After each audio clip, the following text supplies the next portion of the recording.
Hi friends, Swapna Khushboo चॅनलमध्ये तुम्हा सर्वांचे स्वागत आहे. फ्रेंड्स, आजच्या व्हिडिओमध्ये आज आपण कर्माचे फळ गरुड पुराणानुसार कसे मिळते याविषयी संपूर्ण माहिती जाणून घेणार आहोत. त्याआधी तुम्ही जर चॅनलवर नवीन असाल तर चॅनलला सबस्क्राईब करा. तर फ्रेंड्स, गरुड पुराण सांगते, भगवान विष्णू देवाने गरुडाला सांगितले की प्रत्येक जीवाला कर्माचे फळ हे भोगावेच लागते.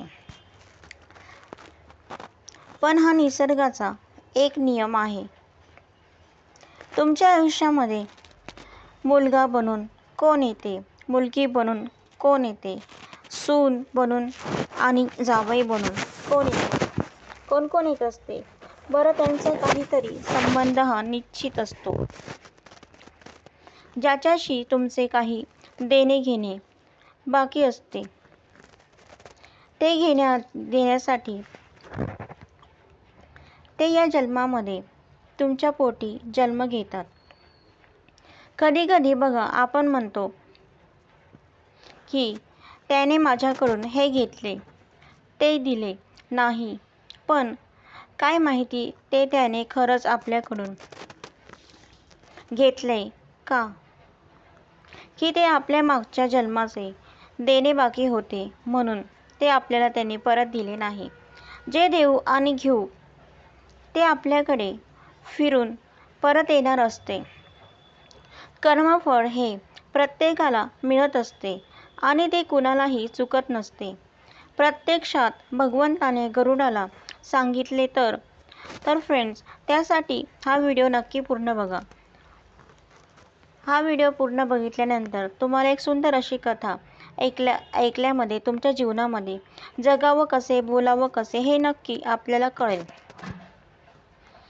त्यासाठी हा व्हिडिओ संपूर्ण बघा, शेवटपर्यंत बघा. त्यामुळे तुम्हाला संपूर्ण व्हिडिओची माहिती जाणून घ्यायला मिळेल. तर फ्रेंड, आता आपण व्हिडिओला सुरुवात करत आहोत.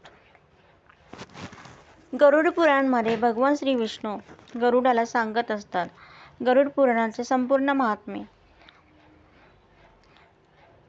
कथा ही अतिशय सुंदर आहे फ्रेंड्स. फार फार पूर्वीच्या काळी एक शिपाई होता.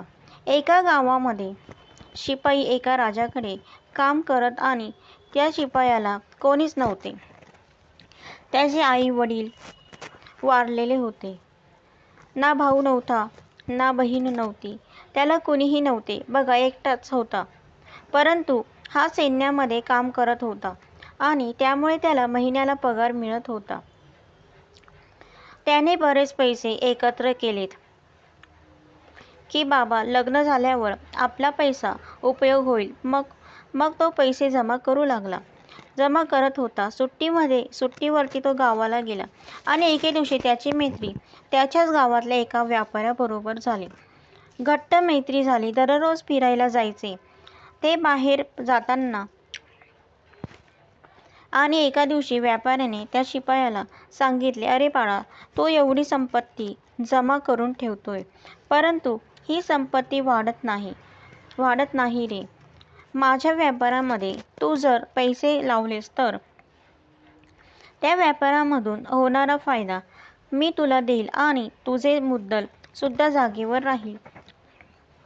आता दोघांची घट्ट मैत्री झाली आणि व्यापाऱ्याचे बोलणे त्या शिपायाला समजले आणि शिपायाने सगळी संपत्ती त्या व्यापाऱ्याला देऊन टाकली. आणि त्या व्यापाऱ्याने सुद्धा फार मोठा व्यापार चालू केला, वाढवला.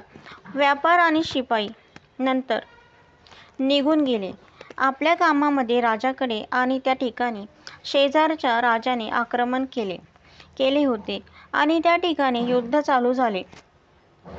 त्यामुळे शिपाई युद्धामध्ये गेला. शिपायाला एक घोडी दिसली. त्या राजाने ती घोडी एवढी मदमस्त होती की तिला लगाम लावला तर ती घोडी थांबत नव्हती. घनघोर असे युद्ध चालले होते. लढता लढता तो शिपाई शत्रू सैन्याच्या छावणी जवळ गेला.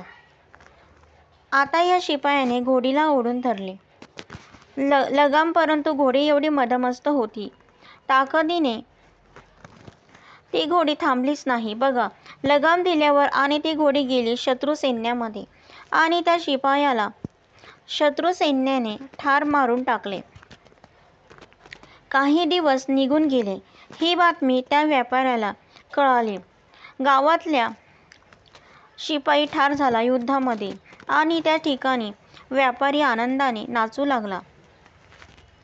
कारण त्या शिपायाचे पैसे त्याच्याकडे होते आणि त्या व्यापाऱ्याला गगनात त्याचा आनंद गगनात मावेनासा झाला की आता मी जो व्यापार चालू केलाय त्याच्यातून मला भरपूर पैसा झालाय आणि माझा आता भागीदार या ठिकाणी मृत्यू पावलाय. त्याला काही देण्याची गरज नाही, म्हणजे मुद्दलही नाही आणि त्याला फायदाही नाही. असे बरेच दिवस निघून गेले. दिवसामागून दिवस गेले. नंतर व्यापाऱ्याला पुत्ररत्न प्राप्त झाले, मुलगा झाला. त्याला एवढा आनंद झाला त्या व्यापाऱ्याला की त्या व्यापाऱ्याने संपूर्ण गावामध्ये पेढे वाटले, मिठाई वाटली. आनंदात मुलगा हळूहळू मोठा व्हायला लागला.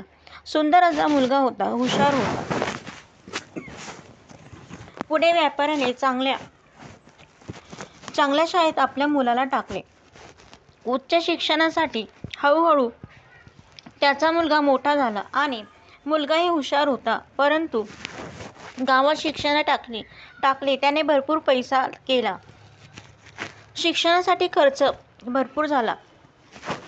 मुलगा मोठा झाला. घरी आल्यानंतर आपला मुलगा मोठा झालाय, त्याचे लग्न करावे. लग्न केल्यानंतर आपण या व्यापारातून बाजूला व्हावे.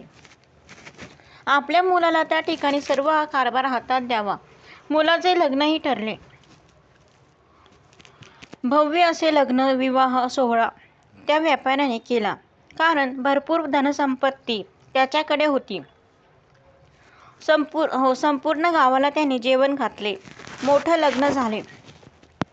7-8 दिवसांचा काळ निघून गेला. अचानक बघा, जो व्यापाऱ्याचा मुलगा होता तो आजारी पडला. भयंकर आजारी पडला. गावातल्या डॉक्टरांना दाखवले, काही फरक पडत नव्हता. शहरात नेले तरी सुद्धा त्याला काही फरक पडत नव्हता. भरपूर व्यापारी खर्च करत होता. गावातली माणसे सांगायची, बाबा या गावाला डॉक्टर आहे, या शहरामध्ये डॉक्टर आहे. तिकडे लगेच तो व्यापारी घेऊन जायचा. परंतु मुलाला बघा काही फरक पडत नव्हता. कित्येक वैद्य झाले, आयुर्वेदिक औषध झाली त्याला, परंतु तरी सुद्धा फरक पडत नव्हता काहीच. तरी व्यापारी अक्षरशः रडू लागत होता की काय करावे त्याला कळेना. मोठ्या शहरामध्ये परत त्याला तो घेऊन गेला. भरपूर दिवस त्याला उपचार केला, परंतु त्याला फरक पडत नव्हता. आणि शेवटी डॉक्टरांनी त्याला सांगितले, तुमच्या मुलाला भयंकर असा आजार झालाय, तुम्ही तुमच्या घरी घेऊन जात, तो 2-3 दिवसात मरणार आहे. व्यापारी त्या ठिकाणी जोराने रडू लागला. काय करावे हे त्याला कळेना. परंतु डॉक्टरांनी सांगितले, आता घेऊन जा म्हणल्यावर तो आपल्या घराकडे मुलाला घेऊन चालला होता. जुना काळ होता. बैलगाडीतून त्यावेळेला चालला होता. मुलाला घेऊन चालला होता. एक गाव आले आणि एक सद्गृहस्थ त्या ठिकाणी भेटला. व्यापारी, दादा तर का रडताय? कारण हा व्यापारी होता, गावोगावी फिरत होता. त्याला एक लोक भरपूर ओळखत होती. सद्गृहस्थाने विचारले की का रडतात? त्याला व्यापाऱ्याने सांगितले, अरे बाबा, माझा मुलगा आजारी आहे, कित्येक ठिकाणी उपचार केले, परंतु त्याला काही फरक पडत नाही. आता मी काय करू? डॉक्टरने सांगितले 2-3 दिवसात मरणार आहे. सद्गृहस्थ म्हणाला, तुम्ही रडताय कशाला? तुमचा मुलगा तर जिवंत आहे अजून. परंतु आमच्या गावामध्ये असा एक डॉक्टर आहे, वैद्य, की तो मेलेल्या माणसाला म्हटले तर जिवंत करेल. अतिशय व्यक्ती त्या ठिकाणी सांगितली, तुम्ही तिथे घेऊन जा आणि तो फक्त 2च पैसे त्या ठिकाणी, जास्त पैसे घेत नाही. तुमचा मुलगा नक्की बरा होईल. आता व्यापाऱ्याला आशा वाटली. लगेच बैलगाडी वळवली. त्या गावामध्ये घेऊन गेला. तो वैद्य त्या ठिकाणी होता. औषध दिले. 2च पैसे घेतले वैद्याने आणि तो म्हणाला, हे औषध इथे खाऊ नका, फक्त घरी गेल्यावर खा. व्यापाऱ्याला आनंद झाला की आता आपला मुलगा बरा होईल. व्यापार आपल्या मुलाला घेऊन आपल्या घरी गेला आणि घरी गेल्यानंतर हे 2 पैशाचा औषध दिले.